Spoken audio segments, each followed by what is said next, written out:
So one day I came up with a plan and I found a way to leave.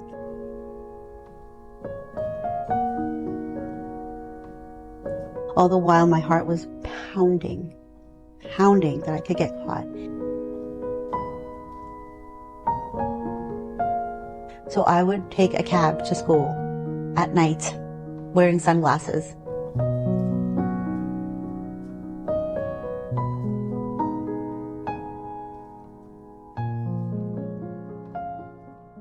Welcome to Beyond The Sugarcoat. Hey, Sugar fam. Hi everyone, and welcome to another episode of Beyond the Sugarcoat. We are continuing on a part 2 of Auntie Christine's journey through her pregnancy at the age of 14.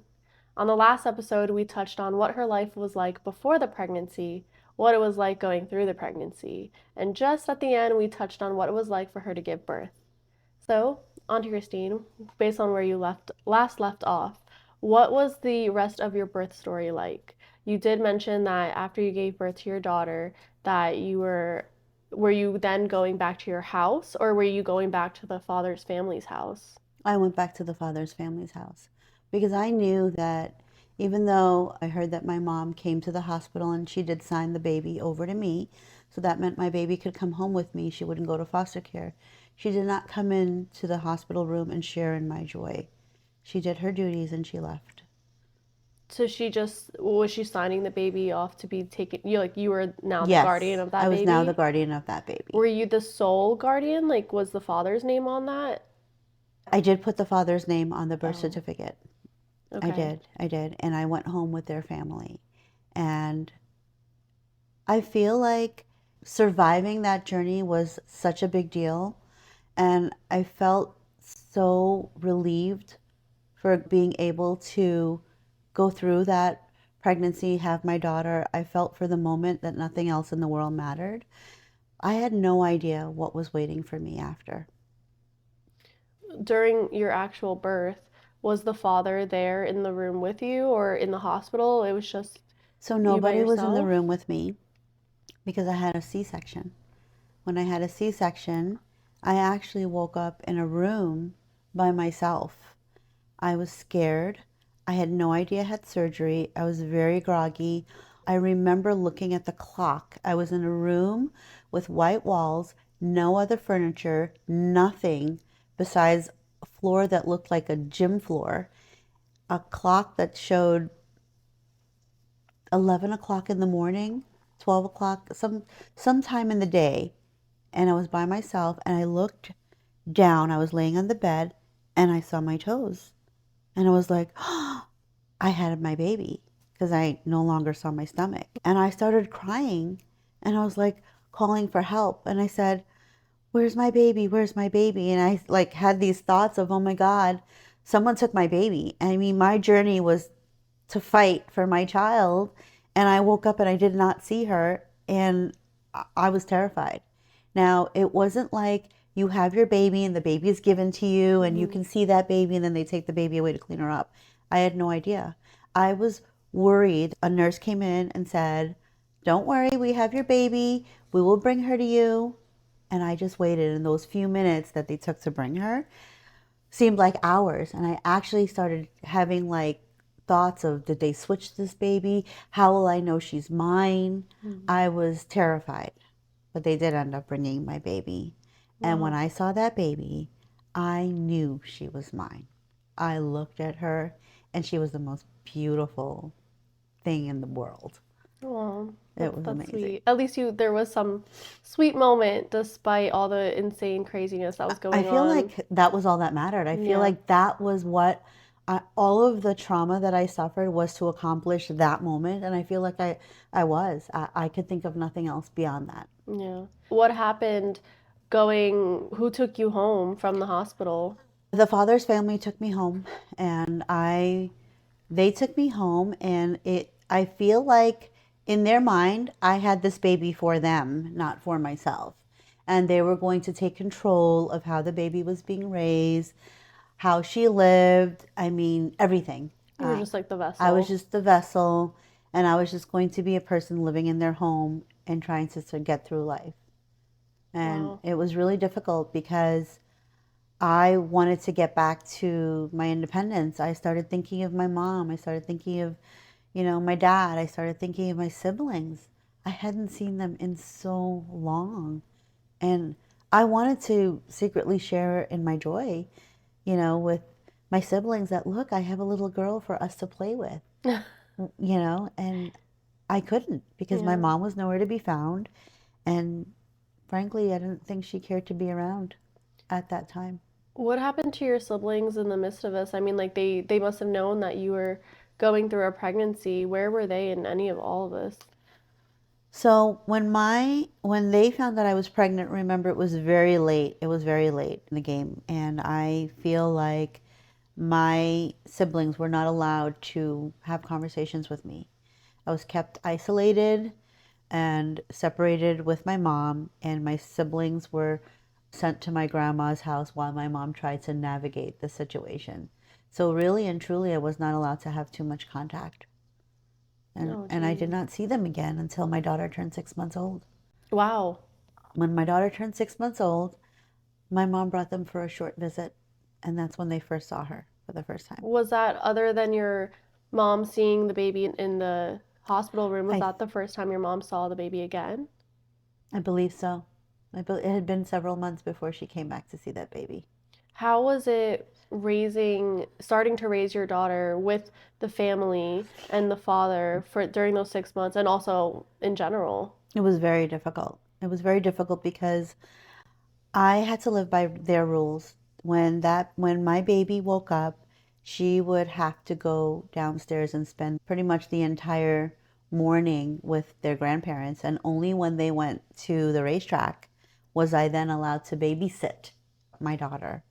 So I would have exclusive time with my daughter from around 12 o'clock to around 5:30 p.m.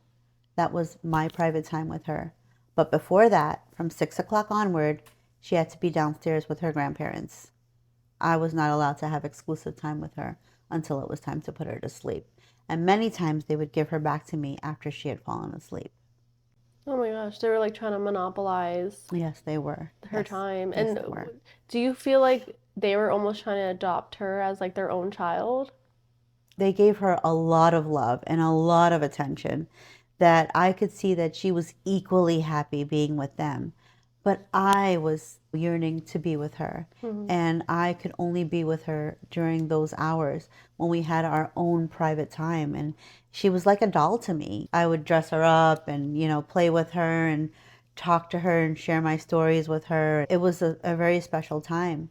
But at the same time, during the times I was alone, it was difficult because I yearned to go back to school and I yearned to get my independence. And I would sit there and wonder, is this going to be my life?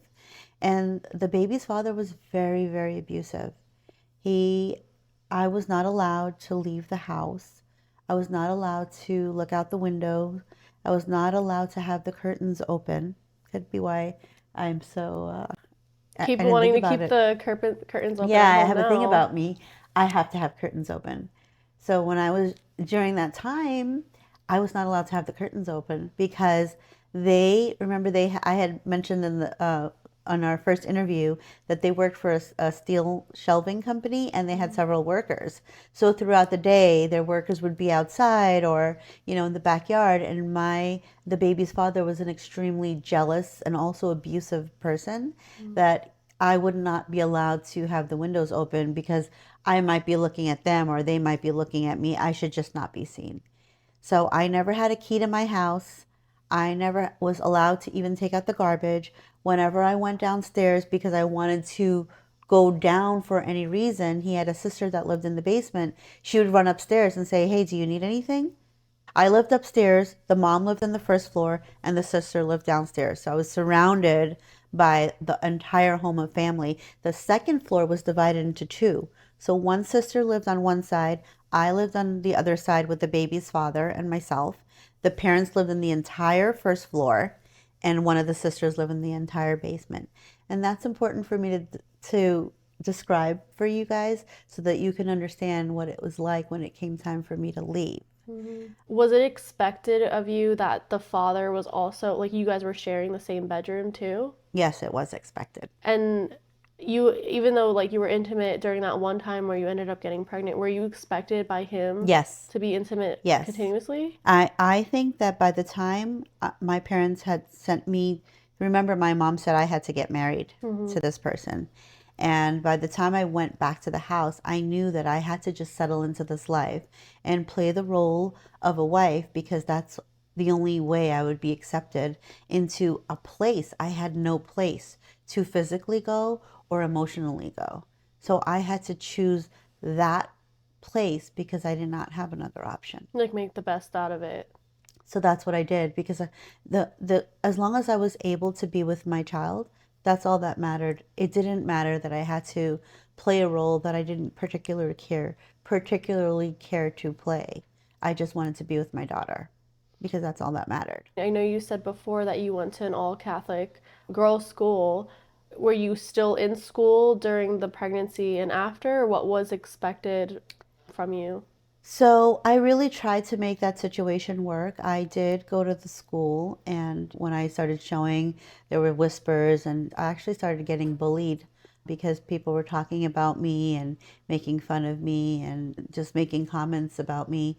And somehow words got to the teachers, and they sat me down and they said, we're an all girls Catholic school. We don't condone this type of behavior, and we can't allow you to come to the school. And more so, it's a liability for us if you were to fall or get hurt.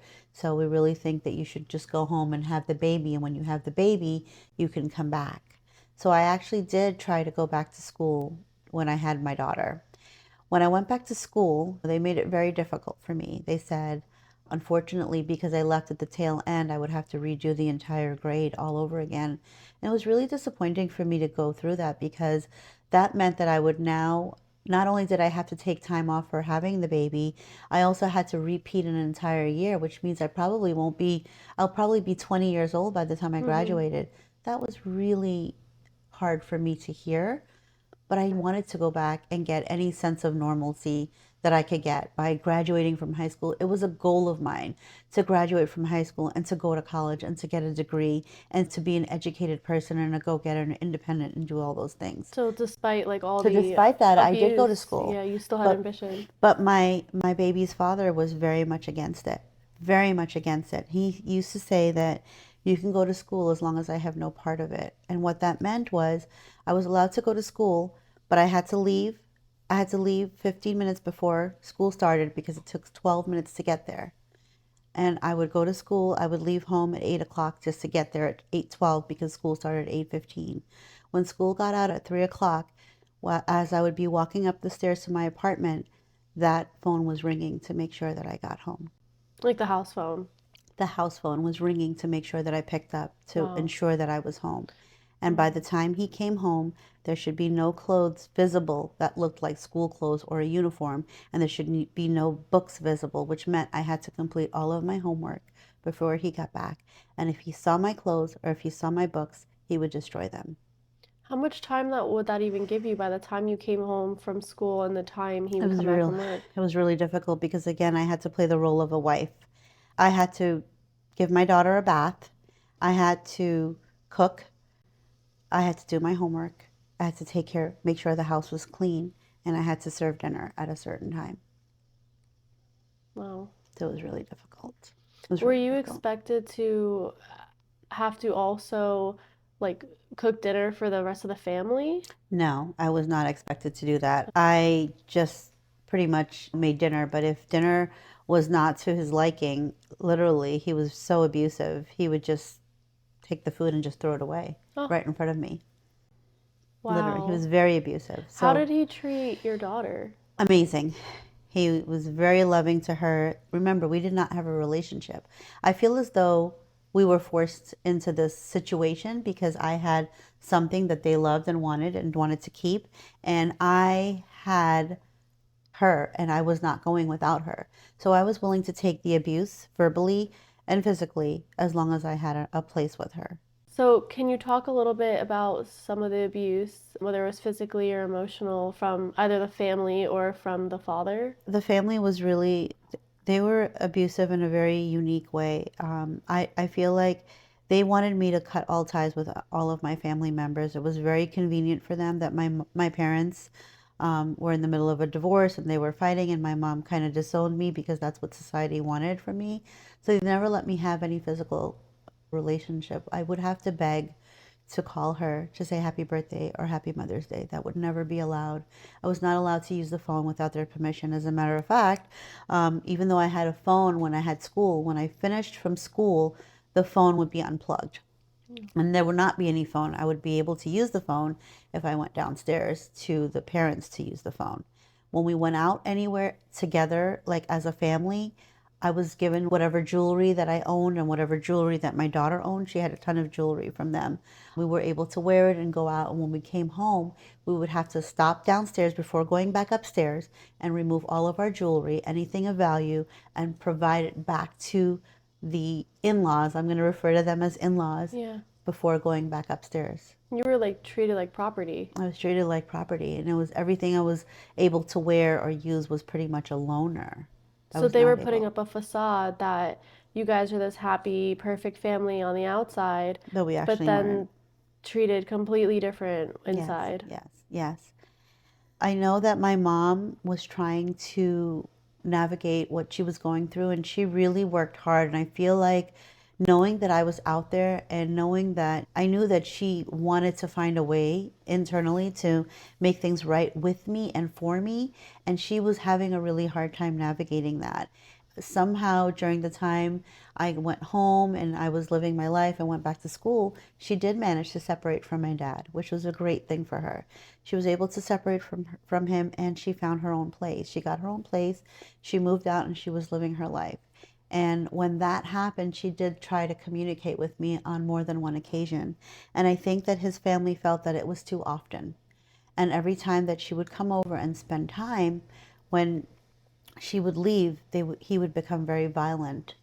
And The father. the father would become very violent and made it very difficult for me to have any type of a relationship or want to have any type of a bond with her.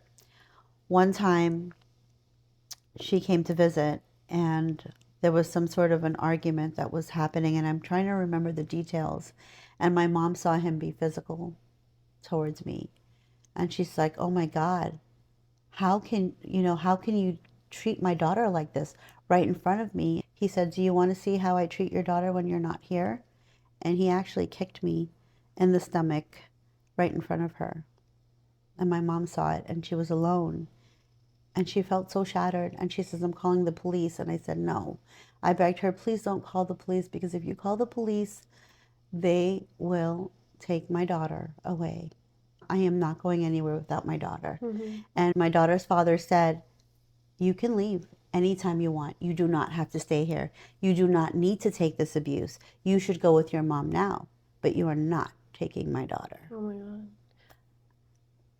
I do remember some story about like your stitches were getting affected in some way soon Oh after the yeah, birth. yes. He punched me in the stomach when I had stitches. I had a cesarean, and he physically punched me in the stomach because I don't know, dinner wasn't right or something. I did something incorrectly or I answered a question the wrong way. He was very abusive, And it burst. and it Your burst, stitch. and it healed very awkwardly actually. Until this day, it healed very awkwardly.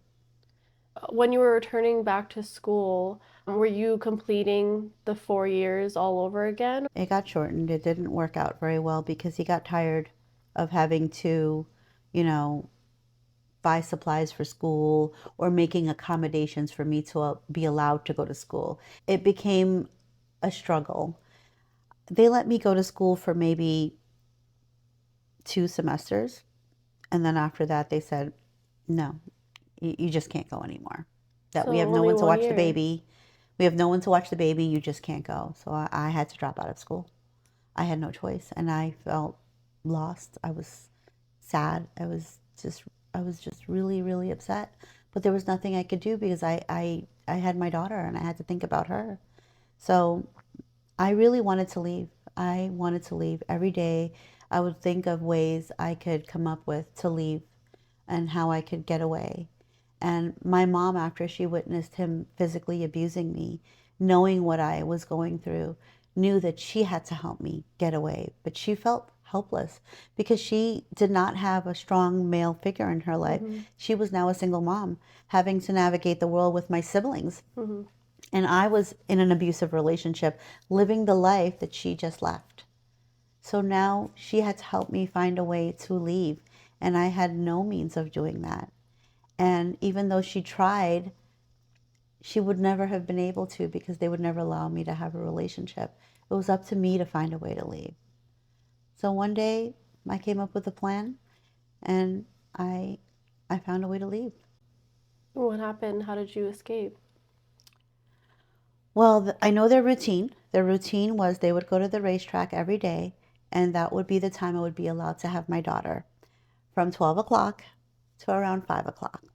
It's funny because on the day that I really worked up my courage that I was going to leave, the dad wasn't there. He was at work, and the grandparents were downstairs. She wasn't feeling that well, and she wasn't sure she was going to go to the racetrack that day. For some reason, she was considering skipping out that day and not going to the racetrack, which worried me because I had all the pieces in place to make my escape that day. So I said to her quickly, why don't you do what you need to do? I'm going to take her up. I'm going to give her a bath and put her to sleep. And as soon as she wakes up, I'll bring her down. And she thought that sounded like a good idea. She was going to go also take a nap. So what I did is I quickly took her upstairs, and she was actually 2.5 years old at this time. I actually talked to her, and I really feel that this baby was so intelligent. I explained to her, I was like, you know what?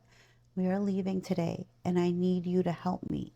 I need you to be so quiet, and I need you to not say a word, and I need you to just listen to me. We are going to leave here. I am going to pack. I told her exactly what I was going to do. How old was she? 2.5 years old. And she said, okay, mommy. She said, okay. I said, I'm going to pack your bag. I'm going to get you dressed, and you're not going to say a word, and we are going to leave here. I turned the shower on. I got her dressed. I got a diaper bag with 2 diapers, a bottle, maybe a bottle of milk, and a change of clothes. Nothing for myself. I left the shower running, and now I had to find a way to escape. Now remember, every time I went downstairs, the sister would run up from the downstairs and say, do you need anything? So I could not go that way. The other sister lived in the other side of the apartment. So the night before, I actually went over there to chit chat with her. And as I came back to say goodbye, she told me to lock the door. I deliberately left it unlocked. So she goes to work as well. So I got my daughter dressed. I packed her baby bag, and I gently opened the door into the next apartment. This is the front of the house. This is the back of the house. I lived on this half of the house, in the back of the house. The parents lived in the whole house downstairs, but her bedroom was somewhere around here. So that's why I turned the shower on. That other apartment was empty because the sister and the husband went to work. I pretty much took my daughter. I carried her in my arms, and I gently swayed across the apartment. I took one step. It was hardwood floors. These homes were built in the early 1920s. So they creaked. So they creaked. I would take a step, and I would stop. I would wait a couple minutes. I would take another step. And if it didn't creak, I would take another step. And if it creaked, I would stop. I knew she was taking a nap, but I didn't know if she was a light sleeper or if she would hear me or what would happen. I just knew that that shower was running, and it could not run forever. So I finally got to the other end of the apartment where there was stairs to go down, because I'm on the second floor. They also have stairs. And those stairs were so difficult. I actually had to step on the edges of the step on either end. So 1 foot on the left, 1 foot on the right, with a 2.5-year-old baby that was pretty chunky And a baby bag, and make it down those stairs. I think the entire ordeal took me about 45 minutes.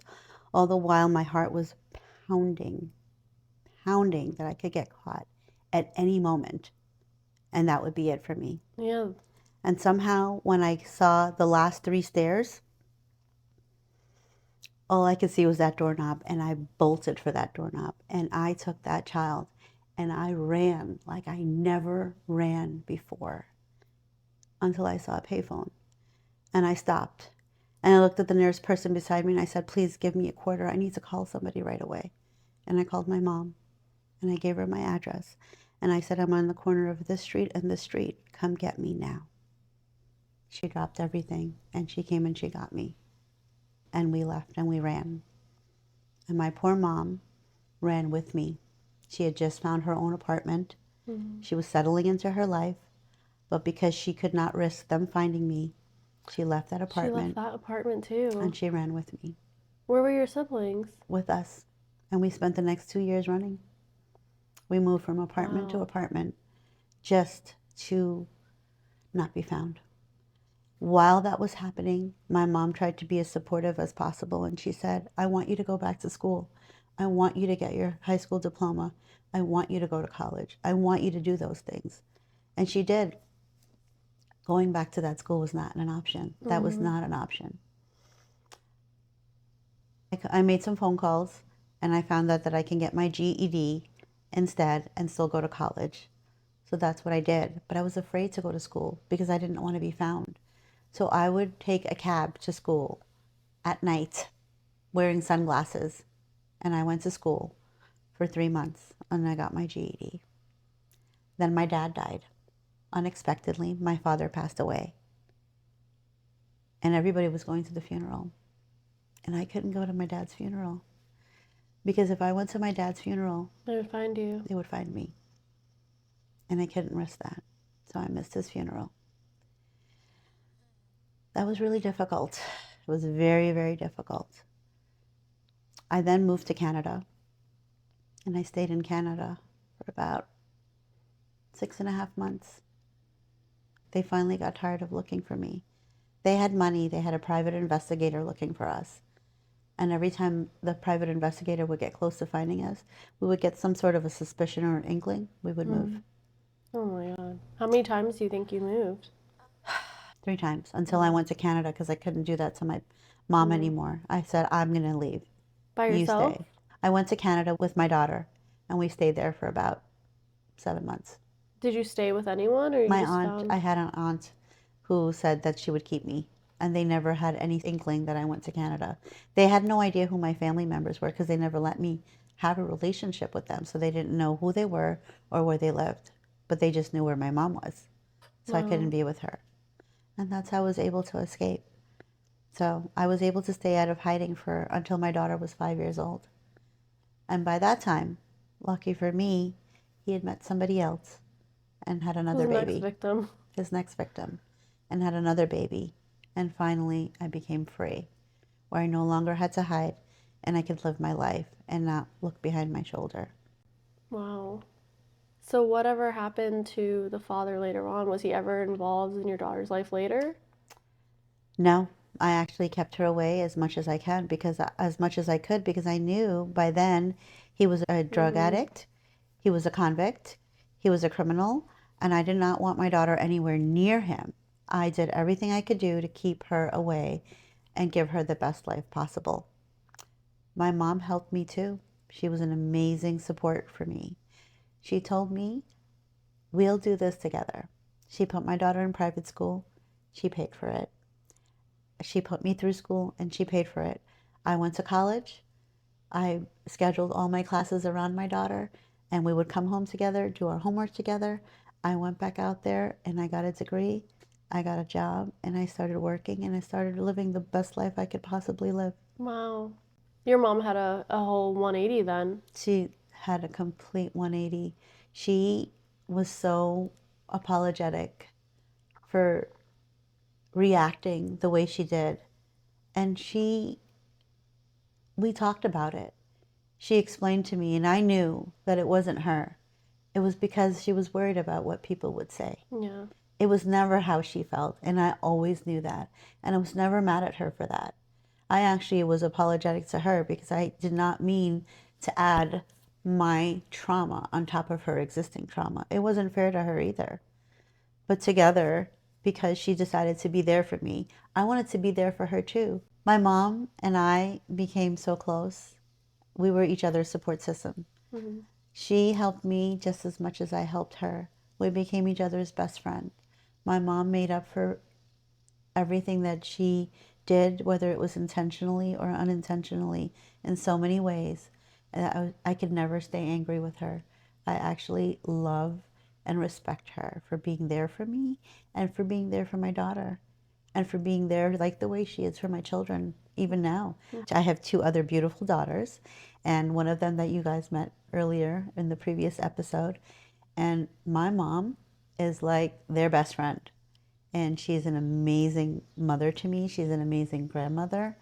And I truly admire her for going through what she went through and finding her way back to me and making every effort to undo every wrong that she felt that she committed. Mm-hmm. And I respect her for that. It was nice. You ended up having your little support system in the end. Absolutely. Whatever happened to your baby's father later?